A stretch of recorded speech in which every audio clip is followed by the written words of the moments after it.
बच्चों, कैसे हैं आप लोग।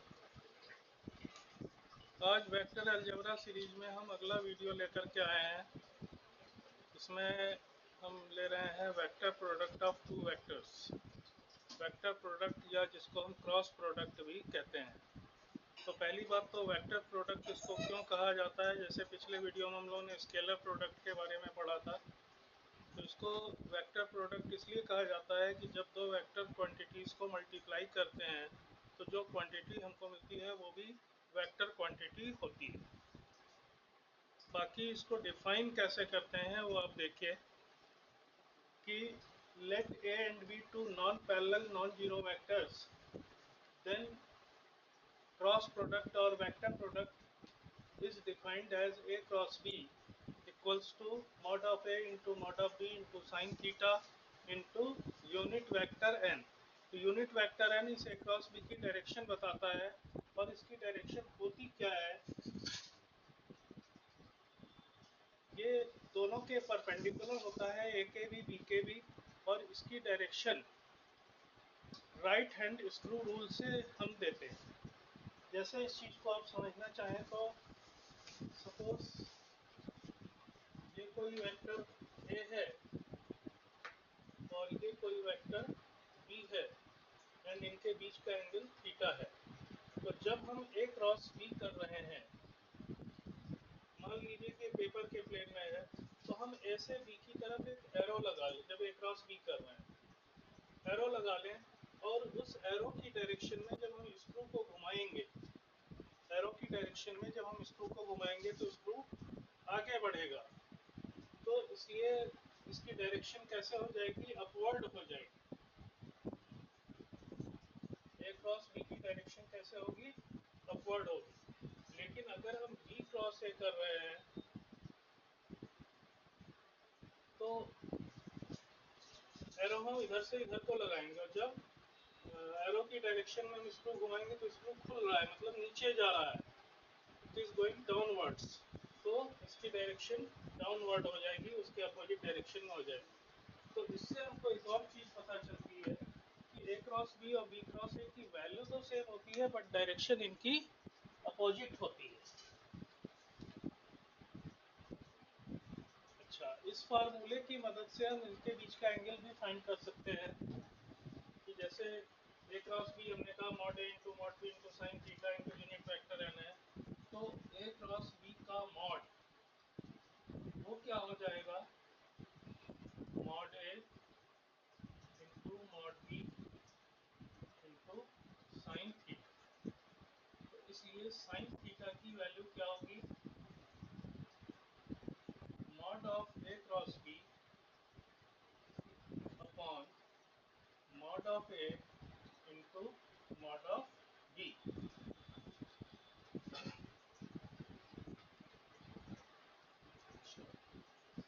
सेकेंड थिंग कि इसमें साइन थीटा आ रहा है।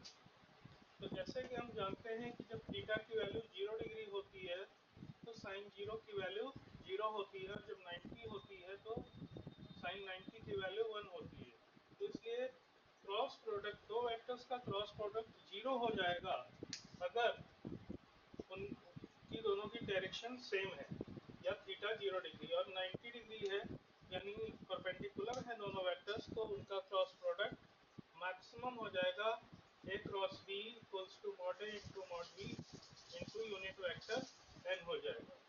मतलब उसका मैग्नीट्यूड जो है mod A into mod B के इक्वल हो जाएगा उस केस में।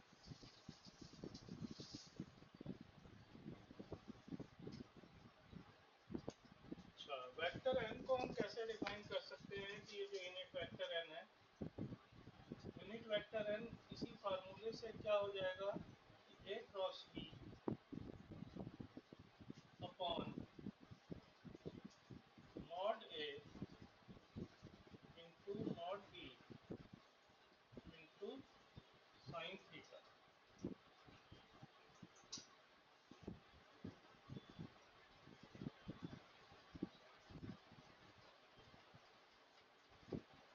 या ये जो क्वांटिटी है ये ऊपर हमने लिखा है, ये mod of A cross b है, इसको हम ऐसे भी बोल सकते हैं कि ए cross B upon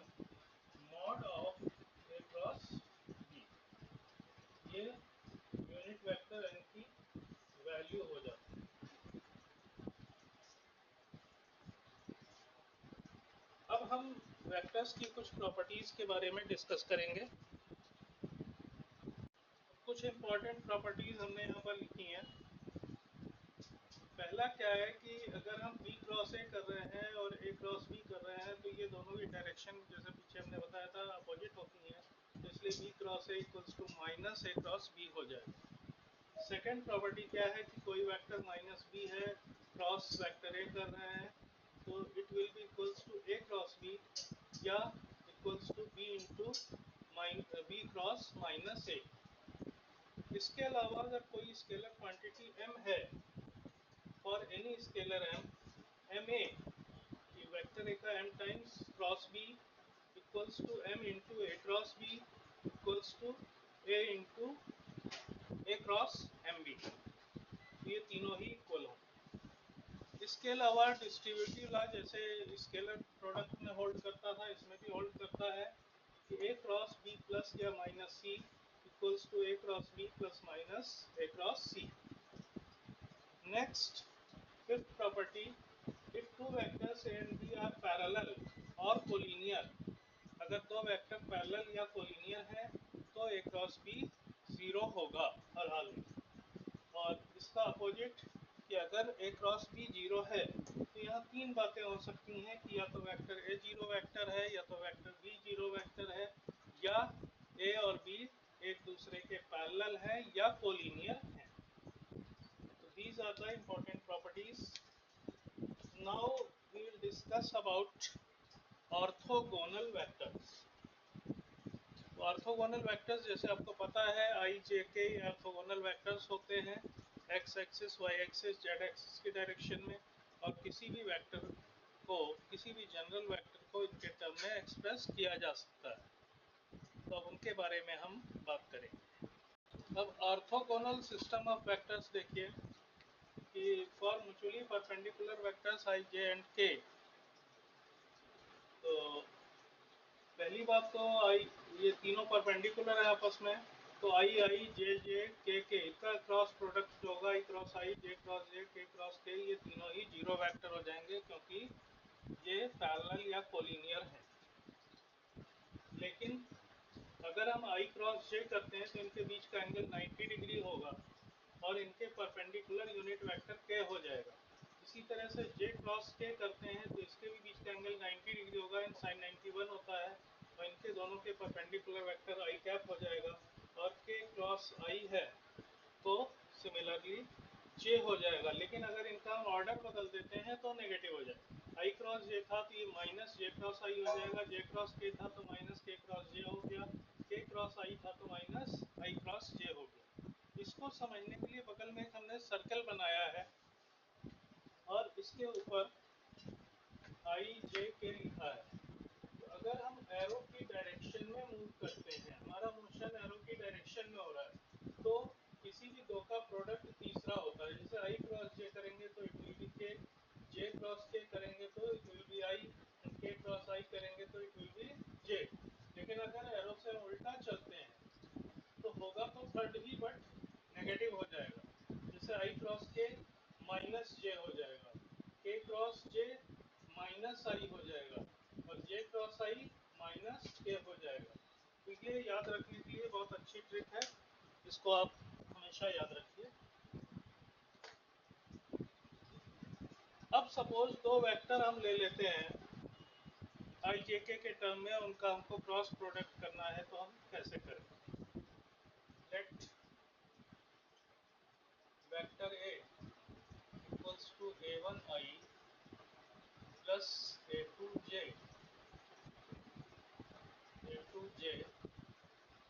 plus a3k and vector b equals to b1i plus b2j plus b3k, ये है। तो अगर इनका हमको क्रॉस प्रोडक्ट करना है, सपोज ए क्रॉस बी करना है, तो दोनों में थोड़ा सा डिफरेंस आ जाएगा। तो एक हम डिटर्मिनेंट फॉर्म कर लेंगे 3/3 का। तो फर्स्ट रो में तो आई जे के आ जाएगा, आई जे के। सेकेंड रो में पहला वेक्टर हमने कौन सा लिया है, ए लिया है, तो ए के जो कोफिशिएंट्स हैं वो आ जाएंगे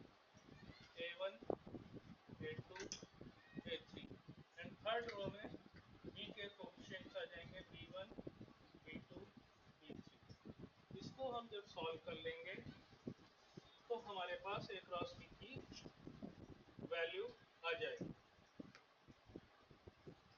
ठीक है, अब कुछ एक दो क्वेश्चन हम लेकर के आपको समझाते हैं कि करना कैसे है हमें। और इसके अलावा कुछ प्रॉपर्टीज और रह गई हैं, वो आप पहले देख लीजिए कि अगर कोई पैरेललोग्राम है ABCD,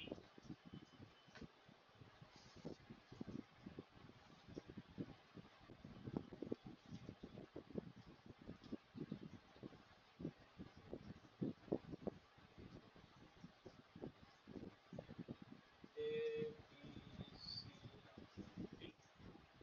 और इसकी AB साइड को वेक्टर A से और AD साइड को वेक्टर B से डिनोट किया जा रहा है, तो ये हमने इसका एक डायगोनल भी यहाँ ज्वाइन कर दिया।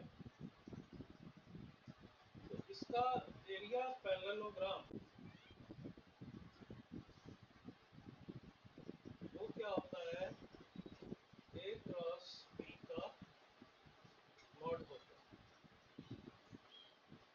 और अगर हम इस ट्रायंगल की बात करें, ट्रायंगल ABD इसका था, तो एरिया ऑफ ट्रायंगल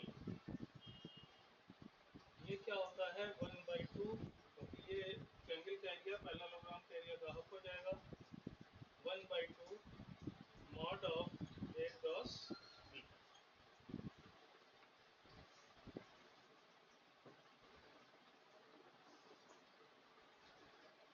इसके अलावा अगर पैरेललोग्राम के दोनों डायगोनल्स से, जैसे कि ये डायगोनल D1 से डिनोटेड है और ये वाला डायगोनल BD ये D2 से, वेक्टर D2 से डिनोटेड है, तो एरिया ऑफ पैरेललोग्राम ये क्या हो जाएगा 1/2 mod of D1 cross B।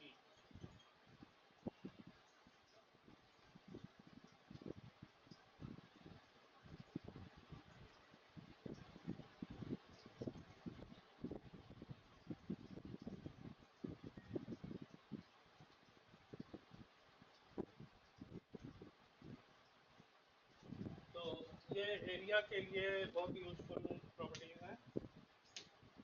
इसके बेस पर हम किसी भी ट्रायंगल या क्वाड्रिलेटरल का एरिया वेक्टर मेथड से फाइंड कर सकते हैं। अब हम कुछ क्वेश्चन लेते हैं। तो ये हमने एक क्वेश्चन लिया है, if vector A equals to 3i plus j minus 4k and vector B equals to 6i plus 5j minus 2k, find A cross B and mod of A cross B. Also we can find theta. तो first of all A cross B, A cross B अभी हमने क्या बताया था कि हम determinant form करेंगे I J K, फिर A के कोफिशिएंट आ गया 3 1 माइनस 4 और B के कोफिशिएंट आ गया 6 5 माइनस 2। तो अब इसे सॉल्व करना है, तो I लेंगे, तो इसके साथ ये कॉलम थोड़ा, तो 1 माइनस टू हो गया और माइनस माइनस प्लस हो गया, 4 5 जा 20। फिर माइनस J लेंगे, ये और ये छोड़ा तो 3 इंटू माइनस 2 माइनस 6 हो गया, प्लस 6 4 जा 24 हो गया। प्लस K लेंगे, K के साथ ये और ये छोड़ा हमने, ये चारों बचा, 3 5 जा 15 माइनस 6, तो फाइनली ये हो गया 18i, 18i। यहाँ माइनस 18j, और इसमें देखिए ये आ गया 9 प्लस 9k।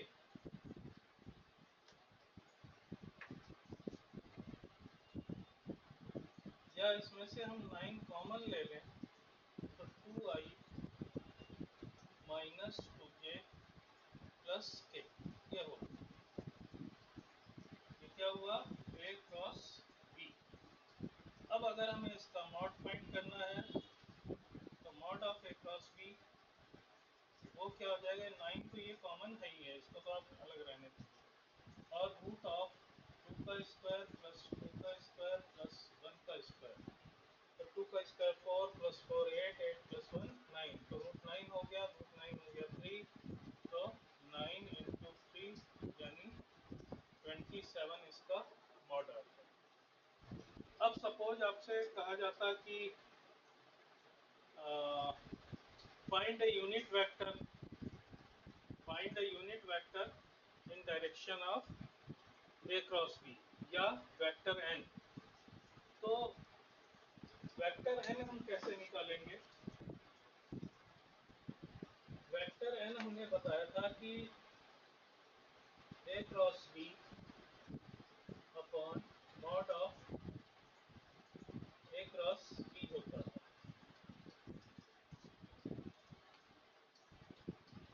तो ए क्रॉस बी तो हमारा आया था ये 9 into 2i minus 2j plus के,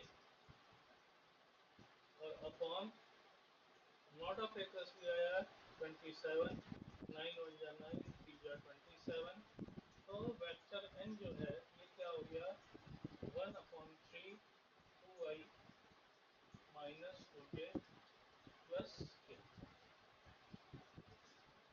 तो दैट्स ऑल फॉर टुडे। बाकी नेक्स्ट वीडियो में देखते हैं, आगे बढ़ते हैं या इसी के कुछ प्रॉब्लम्स लेंगे, we will decide. Till then watch the video, and if you have any problems please tell me in comment section. Subscribe my channel Alpha Tutorials 888 and press the bell icon so that you may get